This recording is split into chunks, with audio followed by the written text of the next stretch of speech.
So I was born and raised in a small farming community in northwest Indiana, about 35 miles southeast of Chicago. This town had about 2,000 people. They were mostly Catholic. Half of them, it seemed, were my relatives. And there was simply a culture there that if you were doing okay and you were well, that you were expected to help your neighbor. And so much of the rest of my life has pretty much been following that philosophy. Mother and father were really unique people. Neither of them had much of a formal education, but they were great parents. We came from modest means, but I didn't know it back at the time.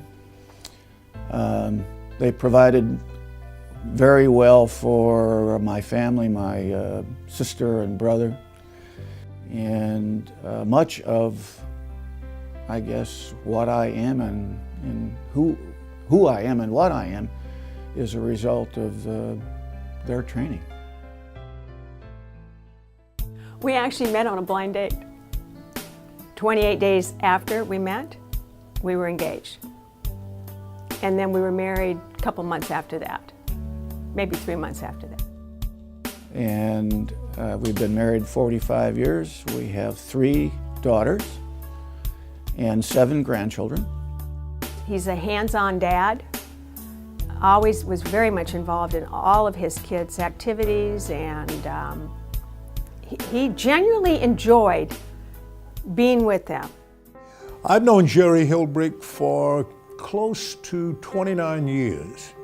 Jerry has probably got more credentials and proven successful experience in philanthropy than anyone that I know. This award is more than deserving.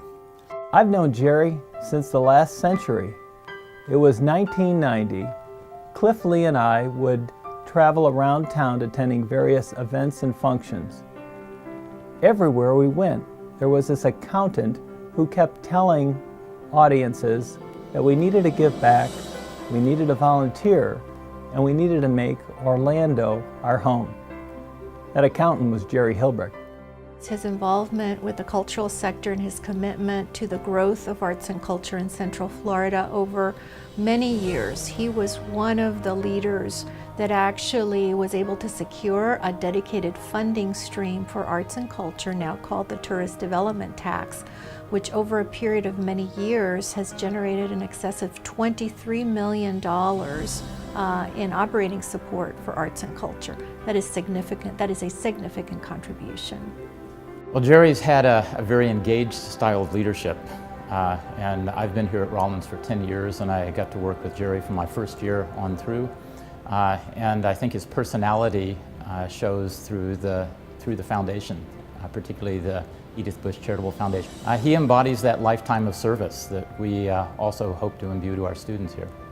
Well, Jerry's entire 30 years of lifetime service has benefited generations of Rollins students, past, present, and even into the future, primarily through his chairing the Edith Bush Charitable Foundation and their support for the Philanthropy and Nonprofit Leadership Center, more recently the Bush Science Center, and a number of other programs. From a volunteer perspective and a leadership perspective, that Jerry's a real rock star. The arts in our community would not be what they are today without his vision and leadership. Jerry knows that the work of the foundation is very special. And whether that's a dedication of a hospital, a nursing home, or a school for needy children, Jerry will sometimes give it away in his voice of his heartfelt emotions. He's had us a very, very successful ride in philanthropy. He just got a great head for business. He's got a great head for family. He's got a great heart, thus making this award extremely deserving. Thank you, Jerry, for everything you've done for the arts and cultural community from the bottom of my heart, and congratulations on your very well-deserved award. Jerry, on behalf of Rollins College, thank you. Thank you, Jerry. for everything you do and for your friendship. God bless. Jerry, I truly feel blessed to be part of your life. Thank you, Jerry, for making Orlando your home.